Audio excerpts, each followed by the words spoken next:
પાટણ શહેરમાં સોમવારની સવારે ઝવેરી બજારના સોનીવાડા વિસ્તારમાં આવેલ ચાંદીના દાગીના બનાવતા એક વેપારીની દુકાનમાં આગની દુર્ઘટના સર્જાતા આસપાસના વેપારીઓ સહિત સ્થાનિક મહોલ્લાના રહીશોમાં અફડાતફડીનો માહોલ સર્જાયો હતો। જાણવા મળતી માહિતી મુજબ પાટણ શહેરના ઝવેરી બજારના પ્રતિષ્ઠિત સોનીવાડા વિસ્તારમાં કુવાવાડી ખડકીની બાજુમાં આવેલ રાજુભાઈ અંબાલાલ પંચાલ કે જેઓ ચાંદીના ગામઠી દાગીના સહિત અન્ય ચાંદી કામનું ઘડતર કરે છે।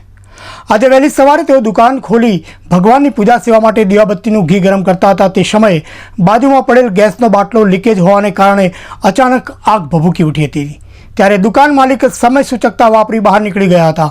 જો કે આગએ વિકરાળ સ્વરૂપ ધારણ કરતા તેની અગનજ્વાળાઓ દુકાનની બહાર હવામાં ફેલાતા આસપાસના વેપારીઓના જીવ તાળવે ચોંટી ગયા હતા।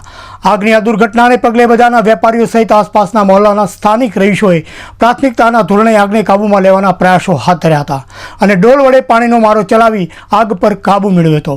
ત્યારબાદ નગરપાલિકાનું ફાયર ફાઇટર આવી પહોંચતા ફાયર ફાઇટરના માણસો દ્વારા આગને માત્ર ઠંડી કરવાના પ્રયાસો રૂપે પાણીનો મારો ચલાવવામાં આવ્યો હતો।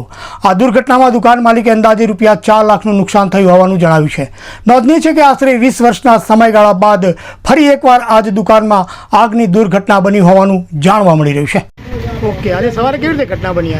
આજે દુકાન ખોલતાના કારણે દુકાન ખોલી શોર્ટ સર્કિટના કારણે આગ લાગી। કેટલું નુકસાન થયું છે? નુકસાનની અંદર 4 લાખ જેવું નુકસાન થયું છે। અહીં નક્કી નથી કર્યું બરાબર। ઓકે, શું નામ તમારું? મારું નામ મિરાજ રાજુભાઈ પંચાલ।